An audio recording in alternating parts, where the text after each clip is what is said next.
Hello student, success coaching classes में आपका स्वागत है। यदि आप चैनल में पहली बार आए हैं तो चैनल को सब्सक्राइब कर लें और बेल आइकन को ऑल में प्रेस कर लें ताकि आने वाले सभी वीडियो का नोटिफिकेशन टाइम पर मिले। आज हम डिस्कस करने वाले हैं जैक बोर्ड का क्लास 8 का साइंस, जो आपका चैप्टर है कोशिका। ये चैप्टर नंबर 1 क्लास 8 का होने वाला है, जो इसमें वन शॉट वीडियो बताने वाले हैं, जो पूरा चैप्टर को आपको एक ही वीडियो में ख़त्म कर देंगे। और ये जो बताएंगे आपको नोट से बताएंगे तो आपको 100% समझ में आएगा, इसलिए वीडियो को स्किप ना करें, वीडियो ज़रूर पूरा देख लें। तो चलिए हम लोग स्टार्ट करते हैं। क्लास 8 का है, साइंस का, चैप्टर नंबर 1 है। तो चलिए इसको विस्तारित से समझते हैं। चैप्टर का नाम है हमारा कोशिका। तो कोशिका जो है अंग्रेजी शब्द का सेल है। आखिर में कोशिका जो है अंग्रेजी शब्द का सेल है, इसको हम लोग क्या बोलते हैं, सेल बोलते हैं। ठीक है, सेल जो शब्द है वो लैटिन भाषा का शब्द है, जिसको सेलुला से लिया गया है। किससे लिया गया है? सेलुला से लिया गया है, जिसका अर्थ क्या होता है? एक छोटा सा कमरा होता है। सबसे पहले हम लोग बात क्या समझे, कोशिका को अंग्रेजी शब्द क्या बोलते हैं? सेल बोलते हैं। क्लियर हो गया। और जो सेल शब्द है वो लैटिन भाषा का शब्द है, सेलुला से लिया गया है, जिसका अर्थ क्या होता है? एक छोटा सा कमरा होता है। क्लियर हो गया। तीसरा पॉइंट आपको ये याद रखना होगा, सर्वप्रथम कोशिका का जो खोज किसने किया? रॉबर्ट हुक ने किया। किसने किया? रॉबर्ट हुक ने किया।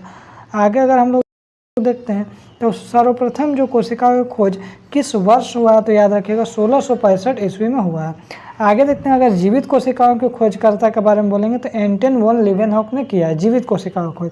आगे देखिए बोल रहा है, नेक्स्ट पॉइंट क्या याद रखना है, कोशिका सजीवों के शरीर की वह सबसे छोटी रचनात्मक और क्रियात्मक इकाई होती है। कोशिका का अगर हम लोग अध्ययन कर रहे हैं उसको हम लोग साइटोलॉजी हम लोग बोलते हैं। ठीक है, आगे देखिए, जो स्वतंत्र रूप से जीवन की क्रियाओं को चलाने में क्षमता रखती है। कोशिका विभिन्न आकारों की होती है, अलग अलग आकारों की होती है, जो 0.1 माइक्रोमीटर से 1 मीटर तक का होता है। यहाँ तक के लिए आपको समझ में आ रहा है। उसके बाद अगर हम लोग देखेंगे, सबसे छोटा कोशिका जो माइक्रोप्लाज्मा है 0.1 माइक्रोमीटर का होता है। आगे देखिए, सबसे बड़ी कोशिका जो है वो शुतुरमुर्ग का अंडा होता है, जिसकी लंबाई 17 सेंटीमीटर और चौड़ाई 13 सेंटीमीटर तक होता है। ये भी बात को बिल्कुल याद रखिएगा। आगे देखते हैं, मानव शरीर की अगर बात करते हैं तो सबसे लंबी तंत्रिका कोशिका होता है, इसको हम लोग नर्व सेल बोलते हैं, जो 1 मीटर से भी लंबी हो सकती है। कोशिका हम लोग बोले अनेक आकृति की होती है, जैसे गोलाकार, चौकोर, बहुभुजाकार, अंडाकार, अनियमित आकार का होता है। तो चलिए हम लोग देख भी लेते हैं। देखिए, ये हमारा रक्त कोशिका है, ये हमारा पेशी कोशिका है, तंत्रिका कोशिका है। आगे देखते हैं हम लोग एक कोशिका जीव आखिर में हम लोग किसको बोलते हैं? तो ऐसा जीव जिसका शरीर एकल या एक ही प्रकार की कोशिका से मिलकर बनता है उसको हम लोग एक कोशिका जीव बोलते हैं। सबसे पहला एग्जांपल जैसे हमारा अमीबा आ गया, ये हमारे अमीबा का चित्र है। क्लियर हो गया। आगे देखते हैं, बहुकोशिका जीव अगर पूछा जाए तो ऐसे जीव जिनका शरीर अनेक कोशिकाओं से मिलकर बना होता है उसको हम लोग बहुकोशिका जीव कहते हैं। जैसे हम लोग मनुष्य हो गए, कुत्ता, गुलाब का पौधा, आम का पेड़, ये सब क्या होगा? बहुकोशिका जीव हो जाएगा। आगे देखिए, बहुकोशिकीय जीव में सबसे छोटा यूनिट जो होता है मानव शरीर का सबसे छोटे क्रियात्मक इकाई को हम लोग कोशिका बोलते हैं। बहुत सारा कोशिका मिलकर क्या बनता है? ऊतक बनता है। अब बहुत सारा ऊतक मिलकर क्या बनता है? अंग बनता है। बहुत सारा अंग मिलकर अंग तंत्र बनता है, और बहुत सारा अंग तंत्र मिलकर क्या बनता है? किसी जीव का निर्माण करता है। समझे? और जीव का सबसे छोटी इकाई हम लोग क्या बोलते हैं? कोशिका को बोलते हैं।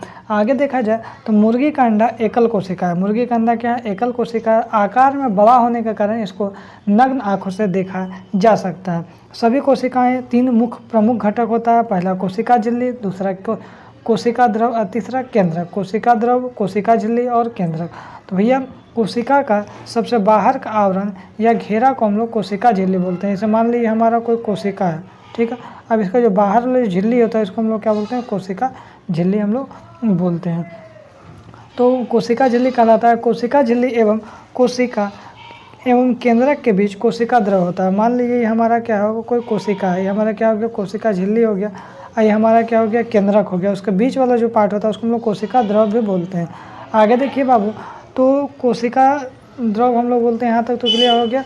और कोशिका का सबसे बाहर का आवरण या घेरा कोशिका झिल्ली है, और कोशिका झिल्ली एवं केंद्र के बीच के भाग को हम लोग कोशिका द्रव कहते हैं। इसमें कोशिका अंगक होते हैं। अब कोशिका झिल्ली का काम क्या है? तो कोशिका झिल्ली जो है जंतुओं में पाई जाने वाली बाहरी परत है। कोशिका झिल्ली है जंतुओं में पाया जाता है, और जबकि पौधों में इस झिल्ली के ऊपर भी एक झिल्ली मोटी परत पाई जाती है, इसको हम लोग कोशिका भित्ति बोलते हैं। ठीक है, जैसे मान लीजिए हमारा कोशिका कितने प्रकार का होता है? एक जंतु कोशिका होता है, एक पादप कोशिका होता है। तो मान लीजिए हमारा कोई पादप कोशिका, आई हमारा मान लीजिए कोई जंतु कोशिका, तो देखिए इसमें भी कोशिका झिल्ली है। ठीक है, ये जंतु कोशिका, ये हमारा क्या होगा, जंतु कोशिका हो जाएगा। ये हमारा क्या हो जाएगा, पादप कोशिका। तो इसमें भी एक झिल्ली है, तो इस दोनों का नाम क्या है, कोशिका झिल्ली। लेकिन देखिए पादप कोशिका में क्या होता है, एक और बाहर झिल्ली रहता है, एक और बाहर झिल्ली रहता है, इसको हम लोग क्या बोलते हैं, कोशिका भित्ति बोलते हैं, कोशिका भित्ति बोलते हैं, जो आपको जंतु कोशिका में कोशिका भित्ति नहीं देखने को मिलता है। अब देखिए वही बात बोला है कि जो कोशिका झिल्ली जंतुओं से पाए जाने वाली बाहरी परत है, जबकि पौधों में इस झिल्ली के बाहर एक और मोटी परत रहती है, इसको हम लोग कोशिका भित्ति बोलते हैं। आगे देखिए कोशिका झिल्ली का कार्य क्या है, तो कोशिका झिल्ली को प्लाज्मा झिल्ली भी कहते हैं। सरंध्र छिद्र युक्त होता है, यह ऐच्छिक पदार्थों को अंदर आने या हानिकारक पदार्थों को बाहर निकलने देती है, इसलिए इसे चयनात्मक परागम या झिल्ली भी कहते हैं। ठीक है, कोशिका झिल्ली एक कोशिका को दूसरी कोशिका से अलग करके रखता है, यही कोशिका झिल्ली का काम है।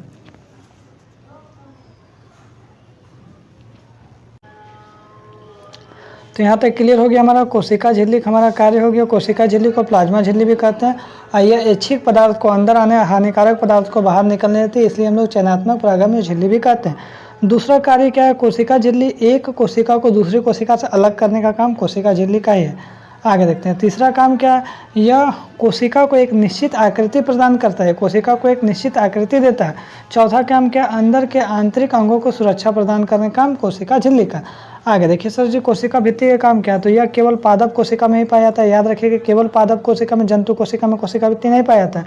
यह सेलुलोज का बना होता है। यह कोशिका का निश्चित आकृति एवं आकार बनाए रखने में सहायता करता है। आइए कोशिका द्रव में, तो कोशिका द्रव क्या होता है, तो यह एक जेली ऐसा पदार्थ होता है जो कोशिका झिल्ली एवं केंद्रक के बीच में पाया जाता है। यह क्या होता है, दानेदार होता है, अर्ध तरल होता है और अर्ध पारदर्शक होता है, समझे, जिसमें विभिन्न कोशिकांग पाया जाता है, जैसे माइटोकॉन्ड्रिया हो गया, गैल्जी का है, राइबोसोम, हरित लवक, रसधानी, ये सब पाया जाता है। अब देखिए केंद्रक को अगर हम लोग देखते हैं तो यह कोशिका का सजीव संगठक है, जो प्राय कोशिका का मध्य में स्थित होता है, लेकिन यह पौधों का जो कोशिका होता है उसमें मध्य से हटकर थोड़ा सा दूर में होता है। साधारण केंद्रक गोलाकार होता है तथा एक कोशिका में एक ही केंद्रक होता है। सभी पूर्ण विकसित कोशिकाओं में विकसित केंद्रक पाया जाता है, जो दोहरी केंद्रक झिल्ली से घिरा हुआ होता है। केंद्रक झिल्ली के अंदर भी एक केंद्रक द्रव पाया जाता है। ठीक है, आगे जैसे मान लीजिए हमारा कोशिका हो गया, ये हमारा केंद्रक हो गया, केंद्रक जो झिल्ली है इसी के अंदर भी हम लोग क्या पाया जाता है, केंद्रक द्रव पाया जाता है। आगे अगर हम लोग देखते हैं तो ये हमारा देखिए, ये हमारा प्लाज्मा झिल्ली है, ये गाल्जी का है, यह अंतःप्रदवी जालिका है, केंद्रिका है, केंद्रक है, माइटोकॉन्ड्रिया है और कोशिका द्रव, ये हमारा एक आपका चित्र है। आगे देखिए कोशिका कितने प्रकार का होता है, तो कोशिका दो प्रकार का, जंतु कोशिका, पादप कोशिका। पादप कोशिका हम जंतु कोशिका को तुलना करते हैं, तो अपने गाल तथा प्याज की झिल्ली में अपने कोशिकाओं को देखा होगा, तो कोशिका में कोशिका द्रव के बीच खाली संरचना होती है, इसको हम लोग क्या बोलते हैं, रिक्तिका बोलते हैं। आमतौर पर पौधों की कोशिका में बड़ी रिक्तिका पाई जाती है। देखिए यहाँ कोई डिफरेंसेस है, ये आपका डिफरेंस, ये हमारा क्या हो जाएगा, आपका पादप कोशिका हो जाएगा, ये हमारा क्या हो जाएगा, जंतु कोशिका हो जाएगा। ठीक है, देखिए यहाँ पर आपको क्या दिख रहा होगा, कोशिका भित्ति दिख रहा होगा, लेकिन यहाँ भी कहीं भी आपको कोशिका भित्ति नहीं दिख रहा होगा। देखिए माइटोकॉन्ड्रिया यहाँ भी है, यहाँ भी है। अब केंद्रक देखिए आपको यहाँ भी देखने को मिल रहा है, यहाँ भी मिल रहा है, समझ में आ गया आपको। देखिए रिक्तिका यहाँ भी मिल रहा है, तो रिक्तिका आपको यहाँ पर भी देखने को मिल रहा है। ठीक है, तो ये आपको डिफरेंसेस हो गया, जंतु कोशिका और पादप कोशिका को तुलना। अब देखिए कोशिका का ऊर्जा संयंत्र किसको माना गया है, माइटोकॉन्ड्रिया को माना। कोशिका को आत्महत्या के थैली किसको बोलते हैं, लाइसोसोम को कहा जाता है। इंपॉर्टेंट है पॉइंट, याद रखिएगा। हरी पत्तियों में क्या पाया जाता है, क्लोरोप्लास्ट पाया जाता है। पौधों में हरा रंग किसके कारण होता है, क्लोरोप्लास्ट के कारण होता है। कोशिका भित्ति पौधा कोशिका में ही क्यों पाया जाता है, तो चलिए इसका भी आंसर बताते हैं। देखिए पौधे चल नहीं सकते हैं और ताप में परिवर्तन, तीव्र गति से चलने वाले वायु, वायुमंडल नमी आदि विभिन्न परिवर्तनों से सुरक्षा के लिए पौधों की कोशिकाओं का बाहर एक झिल्ली रहता है, उसी को हम लोग मोटी परत बोलते हैं, जो कोशिका भित्ति बोलते हैं। जैसे हम लोग मान लिया गर्मी लगेगा तो यहाँ से यहाँ चले जाएंगे, लेकिन पेड़ पौधा क्या एक जगह दूसरी जगह जा सकता है, नहीं जा सकता। इसके कारण उसके एक और मोटा झिल्ली लगा देते हैं, इसको हम लोग कोशिका भित्ति बोलते हैं। क्लियर यहाँ तक हो गया। अब देखिए यहाँ पर क्वेश्चन से देखिए, कुछ कोशिका झिल्ली को चयनात्मक झिल्ली क्यों कहा जाता है, ये चयनात्मक परागम झिल्ली क्यों कहा जाता है। तो कोशिका झिल्ली को प्लाज्मा झिल्ली इसलिए भी कहते हैं क्योंकि इसमें सरंध्र छिद्र युक्त होती है। यह ऐच्छिक पदार्थ को अंदर आने, हानिकारक पदार्थ को बाहर निकलने देती है, इसलिए हम लोग चयनात्मक परागम झिल्ली भी बोलते हैं। आगे अगर दूसरा क्वेश्चन देखें तो कोशिका द्रव में पाए जाने वाले विभिन्न अंगकों का नाम बताइए, उनका मुख्य कार्य को लिखिए। तो चलिए हम लोग देखते हैं क्या क्या अंग है। तो कोशिका द्रव में पाए जाने वाले विभिन्न अंगकों का नाम, यहाँ पर देखिए आपको माइटोकॉन्ड्रिया, गाल्जी का है, राइबोसोम, हरित लवक, राजधानी। अब इसका काम देखते हैं। माइटोकॉन्ड्रिया का काम क्या है? यह कोशिका को ऊर्जा प्रदान देती है। गाल्जी का काम क्या है? यह अपशिष्ट पदार्थों को शरीर से बाहर निकलने में सहायता करती है। राइबोसोम का काम क्या है? यह प्रोटीन बनाने में सहायता करता है। हरित लवक का काम क्या है? प्रकाश संश्लेषण में सहायता करता है। राजधानी का काम क्या है? भोज्य पदार्थों में संचयन में मदद करती है। ठीक है, आगे देखा। कोशिका द्रव एवं केंद्रक द्रव के बीच अंतर बताइए। इन दोनों में से संयुक्त रूप में क्या होता है? तो देखिए, कोशिका द्रव एवं केंद्रक द्रव में निम्नलिखित अंतर है। चलिए हम लोग देखते हैं। तो कोशिका द्रव और केंद्रक द्रव, यह एक जेली जैसा पदार्थ होता है जो कोशिका झिल्ली एवं केंद्रक के बीच पाया जाता है। यह दानेदार, अर्ध तरल और अपारदर्शक होता है। लेकिन केंद्रक द्रव क्या होता है भाई? तो केंद्रक झिल्ली के अंदर जो द्रव पाया जाता है उसे हम लोग केंद्रक द्रव बोलते हैं। ठीक है, और इसको हम लोग न्यूक्लियर प्लाज्मा भी कहते हैं। कोशिका द्रव में विभिन्न कोशिका अंगक कोशिकांग पाया जाता है, जैसे माइटोकॉन्ड्रिया, गाल्जी का है, राइबोसोम, हरित लवक, राजधानी। केंद्रक द्रव में कोशिका अंगक या कोशिकांग नहीं बल्कि केंद्रिका पाया जाता है, जिसको हम लोग गुणसूत्र कहते हैं। आगे अगर हम लोग देखते हैं, फिर देखिए आपको वही चीज़ें चित्र बनाकर पौधा कोशिका, जंतु कोशिका में अंतर बनाइए। तो 2 चित्र बनाकर आपको सभी का नाम लिख देना है, तो ये हमारा इसका आंसर हो जाएगा। आगे अगर हम लोग देखते हैं, तो पौधा कोशिका, जंतु कोशिका में क्या अंतर है? तो पौधा कोशिका में कोशिका भित्ति पाई जाती है, जंतु कोशिका में कोई भी कोशिका भित्ति नहीं पाई जाती। आकार में पौधा कोशिका जंतु कोशिका से बड़ा होता है और जंतु कोशिका प्रायः छोटा होता है।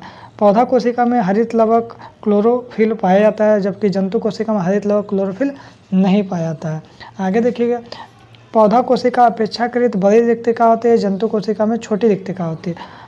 पौधा कोशिका में प्रकाश संश्लेषण की क्रिया होती है, जंतु कोशिका में कोई भी प्रकाश संश्लेषण की क्रिया नहीं होती है। पौधा कोशिका में सेंट्रोसोम अनुपस्थित होता है, जंतु कोशिका में सेंट्रोसोम उपस्थित होता है। आगे देखते हैं, क्वेश्चन नंबर 7 क्या बोल रहा है? पौधों में क्रोमोजोम अथवा गुणसूत्र कहाँ पाए जाते हैं? उनके कार्यों को वर्णन कीजिए। तो क्रोमोजोम अथवा गुणसूत्र कोशिका के अंदर पाए जाते हैं, कोशिका के अंदर उसके केंद्रक में पाए जाते हैं। गुणसूत्र का जो कार्य अनुवांशिक गुणों को जनक से पीढ़ी दर पीढ़ी स्थानांतरित करना है। आगे देखते हैं 8 नंबर क्वेश्चन क्या बोल रहा है? पौधा कोशिका में कोशिका भित्ति का क्या कार्य है? तो पौधे चल नहीं सकते हैं, ताप में परिवर्तन, तीव्र गति से चलने वाले वायु, नम्य आदि विभिन्न परिवर्तनों सुरक्षा के लिए पौधों की कोशिका झिल्ली के बाहर एक मोटी परत होती है, जिसे हम लोग कोशिका भित्ति बोलते हैं। और कोशिका भित्ति का कार्य क्या है? पौधों कोशिका का ताप, तीव्र वायुमंडलीय परिवर्तनों से सुरक्षा से बचाता है। आगे देखते हैं यहाँ पर क्वेश्चन नंबर 9 क्या बोल रहा है?